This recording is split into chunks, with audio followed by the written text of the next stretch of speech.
Hello friends, welcome to Ramas Yummy Kitchen. இன்னைக்கு வந்து நம்ம சூப்பரா ஒரு ஸ்நாக் ஐட்டம் தான் பார்க்க போறோம். கேனப்பி தான் பார்க்க போறோம். இது என்னடா வித்தியாசமா இருக்குன்னு பார்க்காதீங்க. நம்ம நிறைய வந்து சுண்டல் அப்படி இப்படி நிறைய சாப்பிட்டுருப்போம் வந்து ஸ்நாக்ஸ் ஐட்டம். இது ரொம்ப ஈஸியா பிஸ்கெட் வச்சு பண்றது. இப்போ வந்து நான் என்னென்னலாம் அதில் ஃபில் பண்ணுறேன், எதை வச்சு பண்ணுறோம் அப்படின்றத நம்ம வீடியோக்குள்ளே போய் பார்க்கலாம். ஃபஸ்ட்டு ஒரு பிளேட்டில் பிஸ்கெட் அடுக்கிக்கலாம். இன்றைக்கி வந்து ஒரு சால்ட் மொனாக்கோ பிஸ்கெட் தான் எடுத்திருக்கேன். உங்களுக்கு பிடிச்ச ஃப்ளேவரில் நீங்கள் எடுத்துக்கோங்க. ரொம்ப ஸ்வீட் இல்லாமல் இந்த மாதிரி பிஸ்கெட் டேஸ்ட்டாக இருக்கும். இப்போ பிஸ்கெட் அடிக்காச்சு. இப்போ இது மேலே நம்ம மயனஸ் வச்சிடலாம். மயனஸ் எப்படி பண்ணுறதுன்னு நான் அதோட லிங்க் கீழே கொடுக்குறேன். நம்ம சேனலில் ஃபஸ்ட்டே போட்டிருக்கேன் ஹோம்மேட் மயனஸ். இன்றைக்கி அதுதான் நான் ரெடி பண்ணேன். அதை வந்து பிஸ்கெட்டில் ஃபஸ்ட்டு மேலே தடவிட்டு அதுக்கப்புறமா தக்காளி வந்து உள்ளே இருக்கிற சீடு அந்த ஜூஸிலாம் இல்லாமல் மேலே இருக்கிற ஸ்கின் மட்டும் சின்ன சின்ன பீஸாக கட் பண்ணி அதை மேலே வச்சாச்சு. இப்போ அது கூடவே குட்டி குட்டியாக கட் பண்ண வெங்காயம் வச்சுக்கலாம். உங்களுக்கு அந்த பிஸ்கெட்டுக்கு தகுந்த மாதிரி சின்னதாக கட் பண்ணிக்கோங்க. இதுக்கு மேலே சாட் மசாலா கொஞ்சம் கொஞ்சமாக தூவிக்கலாம்.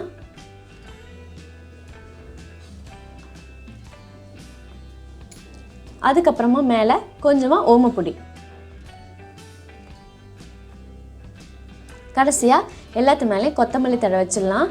சூப்பராக இருக்கும் இந்த டேஸ்ட்டு. நீங்கள் ஒரு வாட்டி செஞ்சு சாப்பிட்டு பாருங்கள். மயனஸ் கூட வெங்காயம் தக்காளி அந்த சாட் மசாலாவோட செம்மையாக இருக்கும்.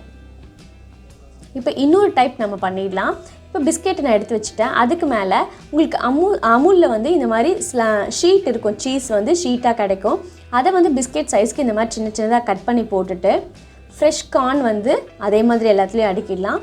காரத்துக்கு சில்லி ஃப்ளேக்ஸ் போடுறேன் நான். இதுக்கு நீங்கள் வேணும்னா சில்லி பவுடர் கூட லைட்டாக போட்டுக்கலாம். இப்போ சால்ட் போட்டுக்கலாம். இது வந்து ஃப்ரெஷ் கார்ன் தான் நான் போட்டிருக்கேன், அப்போ தான் நல்லாயிருக்கும்.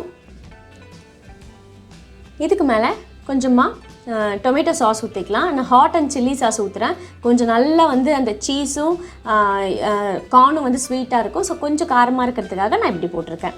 மேலே கடைசியாக கொத்தமல்லி தழை வச்சுக்கலாம். உங்களுக்கு இந்த காம்பினேஷனும் ரொம்பவே சூப்பராக இருக்கும். இதுவும் வந்து அருமையான டேஸ்ட்டு.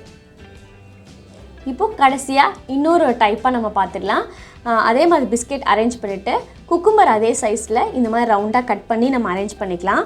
மேலே நான் ஃபஸ்ட்டு நான் செஞ்ச மயனஸ் தான், அதை எல்லாத்துலேயும் வச்சுக்கலாம். துருவின கேரட்டை நம்ம மயனஸ் மேலே வச்சுக்கலாம். நல்லா கொஞ்சம் கொஞ்சமாக வச்சுக்கோங்க. அதுக்கு மேலே கொஞ்சமாக சாட் மசாலா. இது வந்து அமுலில் க்யூப்ஸ் உங்களுக்கு கிடைக்கும் சீஸு. அதை வந்து இந்த மாதிரி திருவி மேலே வச்சுக்கலாம். உங்களுக்கு விருப்பம் இருந்தால் இதுக்கு மேலே ஓமப்பொடி வச்சுக்கலாம். இல்லைன்னா அப்படியே கூட நம்ம சாப்பிட்லாம். கொஞ்சமாக நான் ஓமப்பொடி வச்சுட்டு மேலே கொத்தமல்லி தழை வைக்கிறேன். இந்த ஃப்ளேவருமே ரொம்ப சூப்பராக இருந்தது. ஃப்ரெஷ்ஷாக அந்த வெஜிடபிள்ஸ் கூட கேரட்டு சீஸு சாட் மசாலா ஒரு வாட்டி ட்ரை பண்ணுங்கள். கண்டிப்பாக செம்ம சூப்பராக இருக்கும். அப்படியே வாயில் போட்டால் உங்களுக்கு அவ்வளோ செம்மையாக இருக்கும் டேஸ்ட்டு.